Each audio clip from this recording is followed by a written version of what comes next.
Welcome to job informer Tamil channel. Central government வந்து ஒரு சூப்பரான போஸ்டிங்ஸ் அறிவிச்சிருக்காங்க. அதாவது இந்தியன் ஆர்மிக்கு அடுத்தபடியான துணை ராணுவ படைன்னு சொல்லக்கூடிய ஒரு சில பிரிவுகள் வந்து அறிவிச்சிருக்காங்க. அது இந்தியா முழுவதும் வந்து பார்த்தீங்க அப்படின்னா ஒரு சில பாதுகாப்புக்காகவும் எல்லைகளை வந்து பிரிச்சும் பார்த்தீங்க அப்படின்னா ஒரு சில ஃபோர்ஸ்லாம் இருக்கும், போலீஸ் ஃபோர்ஸ். அந்த ஃபோர்ஸில் வந்து கிட்டத்தட்ட ஒரு குறிப்பிட்ட ஒரு 6 பிரிவில் வந்து இப்போ வேக்கண்ட் வந்து எடுக்கிறாங்க. எங்கெங்கன்னு பார்த்தீங்க அப்படின்னா CRPF, CISF, BSF, SSB, ITBP, AR சொல்லக்கூடிய ஒரு 6 போலீஸ் ஃபோர்ஸ்ல வந்து ரெக்ரூட்மெண்ட் வந்து அறிவிச்சிருக்காங்க. இது 1500க்கும் மேற்பட்ட வேகன்சி வந்து ரிலீஸ் பண்ணிருக்காங்க. இதை யார் எடுத்து நடத்துறாங்க அப்படின்னா பிஎஸ்எஃப் தான் பார்த்தீங்க அப்படின்னா ரெக்ரூட்மெண்ட் கான்டாக்ட் பண்றாங்க. ஓகே, இதுக்கு அப்ளை பண்ணுறதுக்கு வந்து ஆன்லைன் மூலியமாக வழிகள்லாம் கொடுத்துருக்காங்க. லாஸ்ட் டேட்டா வந்து ஜூலை 8 வரைக்கும் அந்த இரவு 12 மணி வரைக்கும் பார்த்தீங்க அப்படின்னா நீங்கள் ஆன்லைன் மூலியமாக அப்ளிகேஷன் பண்ணிக்கலாம். இந்தியா முழுவதும் அனைவருமே ஆண்கள் பெண்கள் சொல்லி எந்த வேறுபாடும் இல்லாமல் அப்ளை பண்ணலாம். ஓகே, இதுக்கான ஃபுல் டீடைல்ஸ் தகவலையும் பார்க்கறது மாதிரி நம்ம சேனல் தான் நீங்கள் ஃபஸ்ட் டைம் விவராக அப்படின்னா மறக்காம சேனல் சப்ஸ்கிரைப் பண்ணி பார்க்காம ஒரு பெல் பட்டன் இருக்கும், அதில் ஆளுங்க ஆப்ஷன் கிளிக் பண்ணி வச்சுக்கோங்க. அப்படின்னா நம்ம போகிற ஒவ்வொரு வீடியோக்கும் பார்த்தீங்க அப்படின்னா உங்களுக்கு நோட்டிஃபிகேஷன் வரும். அப்படின்னா தான் நீங்கள் வேலை உடனே தெரிஞ்சு போட்டு சீக்கிரம் அப்ளை பண்ண முடியும். வேகன்சின்னு சொல்லி எடுத்துக்கிட்டீங்க அப்படின்னா பல பிரிவுகளில் வந்து வேக்கண்ட் வந்து அவங்க பிரித்து கொடுத்துருக்காங்க. ஃபஸ்ட் வந்து அசிஸ்டன்ட் சப் இன்ஸ்பெக்டர் சொல்லி இந்த போஸ்டிங் நம்ம பார்த்துக்கலாம். அது போக வாரண்ட் ஆஃபீஸரும் கொடுத்துருக்காங்க. எல்லாத்துக்கும் வந்து ஒவ்வொரு போஸ்ட்டும் ஆல்ரெடி சொல்லியிருந்தோம். பிஎஸ்எஃப், சிஆர்பிஎஃப், ஐடிபிபி, சிஎஸ்எஃப், எஸ்எஸ்பின்னு சொல்லி இந்த அசிஸ்டன்ட் எஸ்ஐ போஸ்டிங் இந்த 5 பிரிவில் மட்டும் கொடுத்துருக்காங்க. இதுக்கு ஆண்கள் பண்ணி அப்ளை பண்ணுற மாதிரி ஜென்ரல் கேட்டகரி கொடுத்துருக்காங்க. இதில் இந்த யூஆர்னு சொல்லி என்னன்னு பார்த்துக்கிட்டீங்க அப்படின்னா அன்ரிசர்வ்னு சொல்லி சொல்லுவாங்க. அதாவது ஜாதி சான்றிதழ் இல்லாமல் இருக்கிற ஒரு நபர் அப்படின்னா அவங்க தான் வந்து அன்ரிசர்வ் சொல்லி சொல்லுவாங்க. இல்லை ஜென்ரல் கேட்டகரின்னு கூட அவங்க சொல்லுவாங்க. இது கீழே நீங்கள் அனைவருமே ஜாதி சான்றிதழ் இல்லை அப்படின்னா இந்த வேக்கண்ட்டுக்குள்ள எழுதிக்கலாம். அதே மாதிரி இடபிள்யூஎஸ் கேட்டகரி சொல்லுவாங்க எக்கனாமிக் வீக்கர் செக்ஷன் சொல்லி இதுக்கான சர்டிஃபிகேட் நீங்கள் வச்சிருந்தீங்க அப்படின்னா இந்த வேக்கண்ட்டுக்கும் நீங்கள் எலிஜிபிள். ஓபிசின்னு பார்த்துக்கிட்டீங்கன்னா அதர் பேக்வர்ட் கிளாஸ்னு சொல்லுவாங்க. அதாவது பிசி, எம்பிசி, டிஎன்சி, டிஎன்டின்னு சொல்லக்கூடிய பிசி முஸ்லீம்ஸ் அப்படின்னு எல்லாருமே பார்த்தீங்க அப்படின்னா இந்த ஓபிசிக்குள்ள தான் வருவீங்க.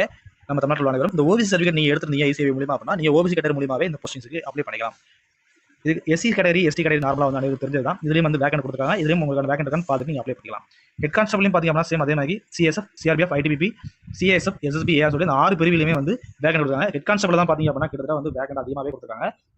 மேக்ஸிமம் வந்து ஹெட் கான்ஸ்டபிள் உங்களால் அப்ளை பண்ண முடியாது, அப்ளை பண்ணுங்க. வேக்கண்ட் அதிகமாக தான் இருக்குது. இது நீங்கள் அப்ளை பண்ணீங்க அப்படின்னா அதுக்கு அப்போ வெப்சைட் கொடுத்துருக்காங்க. rectt.bsf.gov.in சொல்லி வெப்சைட் கொடுக்குறாங்க. இந்த வெப்சைட் மூலியமாக நீங்கள் அப்ளை பண்ணிக்கோங்க.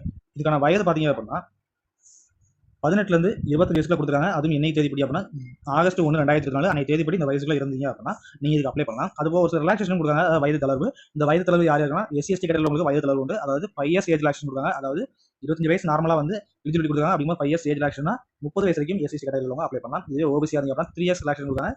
25+3 28 வயசு வரைக்கும் பார்த்தீங்க அப்படின்னா அப்ளை பண்ணலாம். சொல்லி எடுத்துக்கிட்டீங்க அப்படின்னா எஜுகேஷன் குவாலிஃபிகேஷன் பொறுத்தவரைக்கும் ஆகஸ்ட் 1, 2024 இதுவும் கட் ஆஃப் டேட் அந்த தேதி தான் கொடுத்துருக்காங்க. +2 முடிச்சினாலே அப்ளை பண்ணலாம் அப்படிங்கிற தான் கொடுத்துருக்காங்க. இதுக்கு செலக்ஷன் ப்ராசஸ் பார்த்தீங்க அப்படின்னா ஃபர்ஸ்ட் வந்து ஃபிசிக்கல் டெஸ்ட் நடக்கும். அது ஃபிசிக்கல் எஃபிஷியன்சி டெஸ்ட் நடக்கும். Computer based test and skill test, document revision, physical எல்லாமே பார்த்தீங்க அப்படின்னா மெடிக்கல் எக்ஸாம் கூட நடக்க வரும். இல்லை 12th வந்து இந்த வருஷம் கம்ப்ளீட் பண்ணுறீங்க அப்படின்னா ஆகஸ்ட் 1 உங்களுக்கு சர்டிஃபிகேட் கிடைக்குது அப்படின்னா நீங்களும் பார்த்தீங்க அப்படின்னா அதுக்கு எலிஜிபிள் தான். சேம் அதுக்கான அப்ளிகேஷன் ஃபீஸ் கொடுத்துருக்காங்க. ஃபீஸை பொறுத்தவரைக்கும் வந்து 100 ரூபா கொடுத்துருக்காங்க. இந்த 100 ரூபா ஃபீஸ்லேயும் ஒரு சில எக்ஸ்ட்ரா கொடுத்துருக்காங்க. அனைத்து கேட்டகரியில் உள்ள உமன் கேண்டிடேட் வந்து ஃபீஸ் கிடையாது. அது மட்டும் இல்லாமல் எஸ்சி, எஸ்டி, எக்ஸர்வீஸ்மென் கேண்டிடேட் வந்து இந்த ஃபீஸ் வந்து எக்ஸ்ட்ரா கொடுத்துருக்காங்க.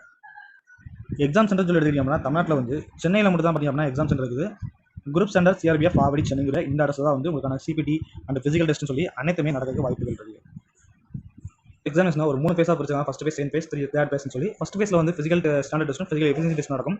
செகண்ட் ஃபேஸில் வந்து கம்ப்யூட்டர் பேஸ்ட் டெஸ்ட் நடக்கும். தேர்ட் ஃபேஸில் வந்து பார்த்தீங்க அப்படின்னா skill test and document verification, medical examination நடக்கும்.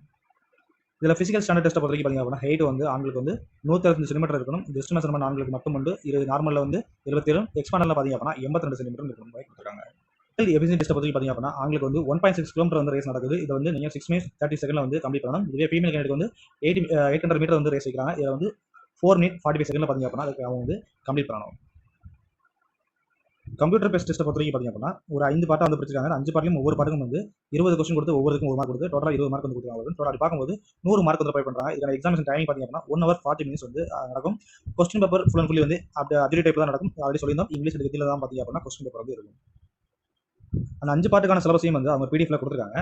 அது சிலபஸாக வந்து பார்த்தீங்க அப்படின்னா 15வது பேராகிராஃபாக கொடுத்துருக்காங்க. அதை பார்த்தீங்க அப்படின்னா இங்கிலீஷ் லாங்குவேஜ் ஒன்லி சொல்லி ஹிந்தி லாங்குவேஜ் சொல்லி ஒவ்வொருக்கும் சிலபஸ் கொடுத்து general intelligence, numerical aptitude, theoretical aptitude, computer knowledge அப்படின்னு சொல்லி இந்த 5 பார்ட்டுக்கான சிலபஸையும் கொடுத்துருக்காங்க. ஸ்கில் டெஸ்ட்டும் பார்த்தீங்க அப்படின்னா எப்படி நடக்கும் அப்படிங்கிற கொடுத்துருக்காங்க. ஸ்கில் டெஸ்ட்டை பொறுத்தவரைக்கும் பார்த்தீங்கன்னா டிக்டேஷன் வந்து அதாவது ஸ்டெனோ ஏஎஸ் அசிஸ்டன்ட் சர்டிஃபிகேட் பொறுத்தவரைக்கும் டிக்டேஷன் வந்து 10 minutes வந்து கொடுப்பாங்க. அதை வந்து பெர் மினிட்டுக்கு வந்து 80 words வந்து கம்ப்ளீட் பண்ணணும். கொடுத்துருக்காங்க. இந்த மாதிரி ஸ்கில் டெஸ்ட் லெவலையும் வந்து செக் பண்ணிக்கோங்க.